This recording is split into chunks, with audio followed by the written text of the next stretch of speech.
We've played golf plenty of times before. I know we've been on the same team once. We've been on opposite teams. I think I played a lot better when I was with you than I did with Peyton. Let's just put it that way. So the question I assume it wasn't Chuck that was intimidating in that situation. Chuck. Well, the only thing that Chuck did, he played dumb leading up to the match, talking about his swing and all this stuff. And I saw his swing on the range right before, and I knew we were in trouble at that point. So listen, I watched a little bit of it.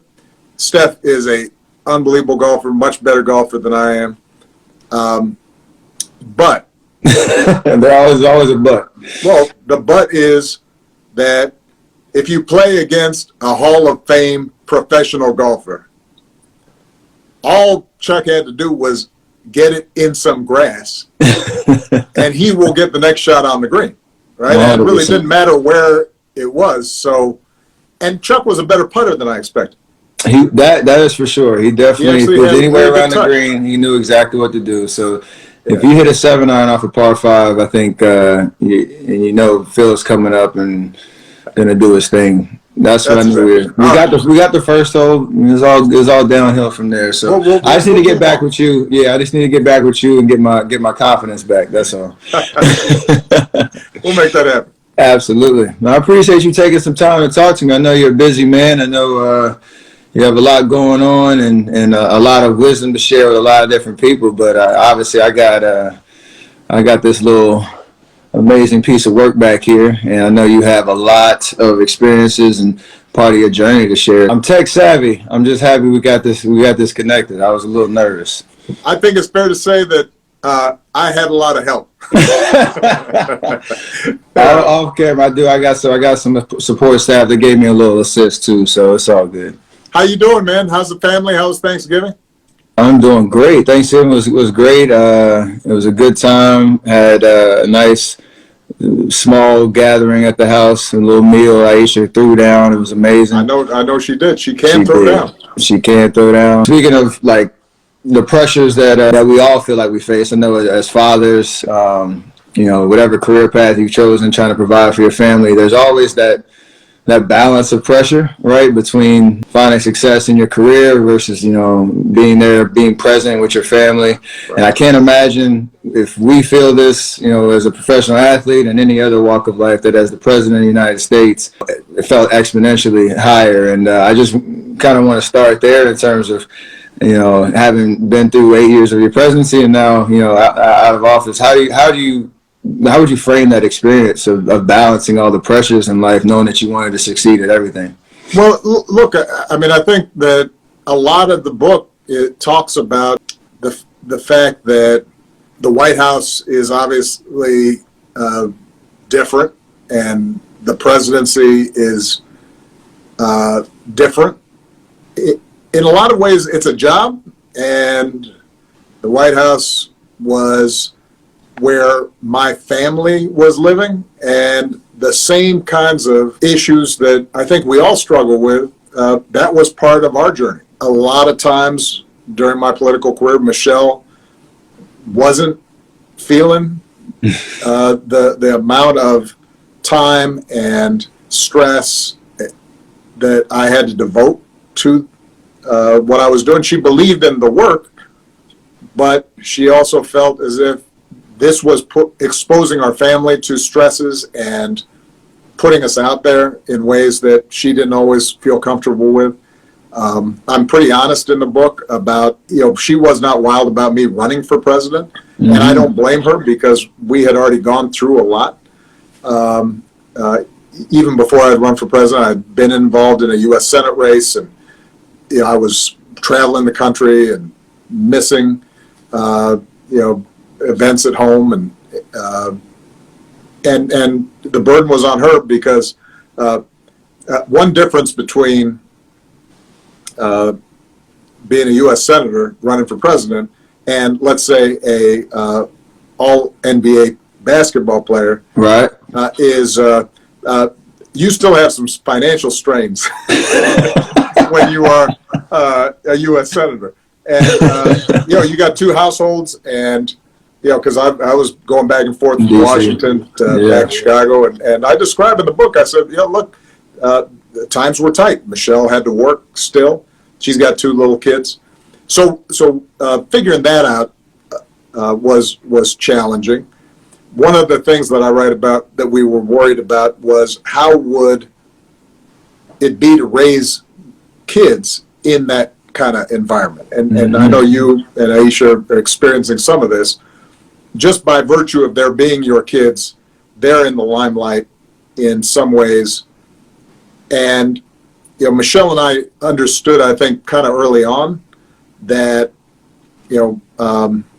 that's a double-edged sword, and we wanted them to have a normal experience of growing up and being able to make mistakes and not being scrutinized and commented on about every single thing that they did. And we also wanted to make sure suddenly we're living like normal middle-class folks, and then the next thing you know, they're butlers. And as we talk about the fact that we had to tell the staff at the White House, look, the girls have to clean their rooms. We're not having y'all clean their rooms. Principles, discipline. Yeah, they need to learn how to do that. And we were worried, would they end up somehow not having a sense of reality? And that part of the reason I think we were able to keep them grounded was because we ourselves reminded ourselves, look, we're just here temporarily. This is a blessing. It's an opportunity to serve, but this is not who we are. And it helped also to have my mother-in-law. Anybody who knows Michelle's mom, she's like salt of the earth, no pretension, wouldn't put up with any kind of attitudes or fuss out of Malia and Sasha, and that really helped. And I'm sure you guys with your grandparents can be lifesavers. They can. They have been in our experience for sure. Absolutely. Especially when they carry the same temperament and perspective as you in terms of not getting too big headed. Like you have the highest office in the land, and that can mean a lot of great things. But your kids don't have them. They don't have that. That's my mother-in-law literally said that to Malia and Sasha. They were acting up one time, and she looked at him and she said, y'all do understand you haven't done nothing. Y'all are just along for the ride. So it's real talk, though. Yeah, I mean, if you get elected president someday, maybe you can tell me what to do. Yeah, but not now. Go do your homework. I know as like a father, you have a sense of leadership, and you need to direct and make those tough decisions. And obviously, you and Michelle battling through the ups and the downs together. But in terms of like the leadership perspective, obviously you're also accountable for a staff and an administration that is looking at you for guidance and leadership. And they can't compare me and my locker room to the White House, but in terms of the position I'm in and being the oldest guy in the locker room and having leaned into that leadership, you're an old man. I didn't say all that. I just said I'm the oldest. That can mean that I'm a young old. So in terms of leaning into that leadership and mentorship side, are there any examples of where that materialized for during your first term, and some tough decisions or some ways that you leaned into that role as president? Well, one mistake I think a lot of people make is to think that you're just either born a leader or you're not. When in fact leadership is like anything else; it's a skill, and there are a bunch of different ways to do it. I've known people who were great leaders, but were really soft-spoken and weren't always trying to seek attention. I think that the thing I try to communicate in the book, and I learned this, I wasn't always perfect at it. Number one was realizing that the most important thing a leader does is they set a tone in terms of culture of a team. whether the team is a basketball team or a business or an administration. And so what are the values around which you are organizing yourselves? One of the things I'm most proud about during my administration is we never had a scandal. And the reason was that, I felt it was really important, if you have been elected to serve people, that's why you're there. And we were very clear to everybody who was serving, look, if you're here because of something other than service, then this is probably not a good fit for you. If you're interested in leveraging this to make money somewhere down the line, well, there are a lot of other ways of making money than being in public service. If you're interested in the attention, well, you know what? Right now, we got a job to do. So I think being clear about what your values are as an organization, that's part of leadership. The second thing, and this I know you can relate to because there's a direct analogy in basketball or any team sport, is figuring out how do you help the people around you succeed. Oh, absolutely. And so one of the things I learned in the White House and in my campaign, I'll use a campaign story as a better example. I would not have won the presidency if I had not won Iowa.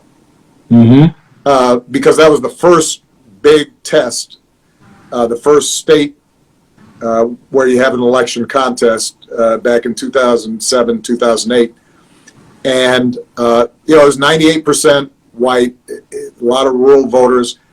People didn't think that somebody of my profile could win that state. And the reason we won is not because I was the best candidate. The reason we won was because I trusted this amazing staff who knew Iowa, who were great organizers. They, in turn, hired a bunch of young people, many of them fresh out of college or, didn't have a huge lot of experience, but we trusted them to go into these little towns, talk about what we, were about, talk about healthcare and jobs, but also listen to people, find out what they believed in, what they cared about. And at the end of the day, the reason I won was because we had empowered this whole team of people to go out, and they made relationships and figured out what our message should be and brought people to the polls, or in that case, the caucuses. And I think that's the second thing about leadership that I always try to emphasize. If you can figure out how to empower the other folks on your team so they're doing great, that's good for you. And by the way, they'll feel good about your leadership because they're seeing that you're invested in their success. And I think, the mistake a lot of folks make is to think being a leader is how do I dominate and stay on top of other folks. Right. And if you have that kind of approach, your organization, whatever it is not going to be as good as it should be. And by the way, you're not going to have the same, tight bonds so that when inevitably something goes wrong, you got other people to pick each other up. 100%. You said surrounding yourself with good people that have similar mindset in terms of what is the ultimate goal, and to your point, the opportunity to have that shared experience of success, and it's not being all about you is I got some construction going on around here, so hopefully you can still hear me. That's all right. I can hear you fine. But that's important. I feel like every time you see us on the floor celebrating championships, and even if you don't win, there's still that respect of the people that's from your right and your left that you get to go to war with. When they look at the top and they can see that authentic approach that you just mentioned around. Do you have their best interest, even if you don't agree all the time, even if there's some hard times, hard conversations, that you always have that sense of. We call it trust, care, and commitment. I learned that back at Davidson. Coach McKill used to say, like, you can have all type of tough spots and disagreements and growth, but at the end of the day, that authenticity of looking out for each other, knowing that you don't achieve anything successful by yourself, you got to live that out. And so, no, that's exactly right. I mean, probably, the book ends with the raid to get bin Laden. And, I kind of lay out step by step how that happened. And when you look at all the moving parts and the hundreds of people who, under complete secrecy, had to, operate at the highest levels and trust each other. Everybody from the intelligence folks who figured out meticulously the detective work to figure out where he was, to the Navy SEALs who, built a whole compound just like the compound in Abbottabad, Pakistan, and practiced and trained, to the, translator who, in case, the neighbors came around as the helicopters landed, could, tell folks, oh, this is just a military affair, go back into your houses, to the dog, the canine, who was on the helicopters, and to the diplomats who had to manage the fallout.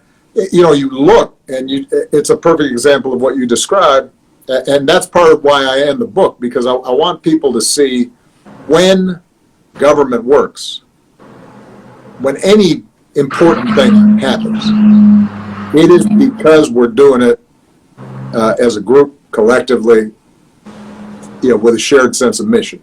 And when that falls apart, I don't care how much talent, how much money, it will not work. Things will break down. And that's, I think, one of the biggest themes of the book, because that applies to America as a whole.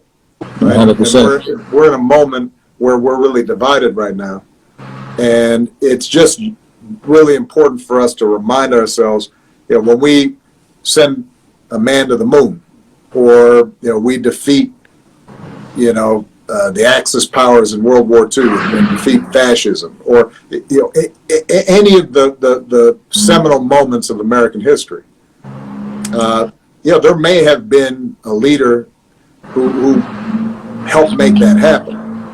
But it's thousands, hundreds of thousands of people, who are involved in that success, and that's, I think, has to be where we get to. That's why I called this book A Promised Land. Mm-hmm. We're not there, just like Exodus and coming out of bondage. We're right now in the midst of that wandering.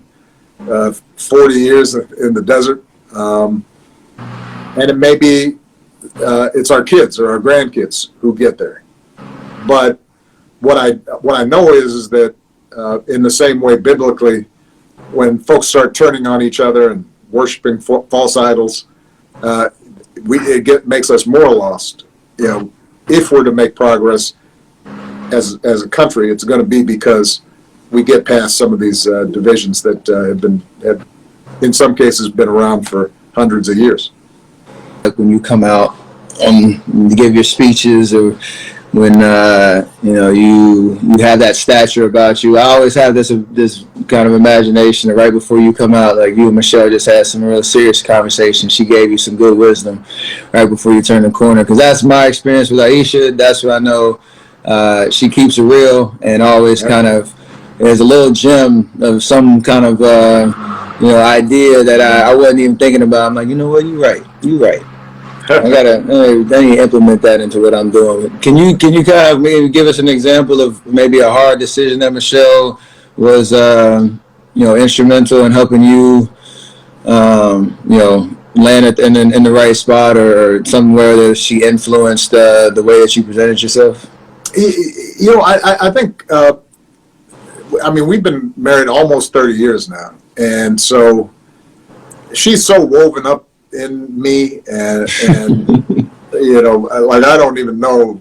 Well, did I used to be like that, or right? Has she just been training me all this time? So now I'm this way. It's interesting, though. A lot of times with Michelle, in really stressful moments, the thing that she's really good at is actually making me laugh. Like I write about how right before the Democratic National Convention speech in 2004, which, I'm doing the math real quickly, but I guess you were, what, in 8th grade or something, Something like that. whatever that was, right? So you don't remember this.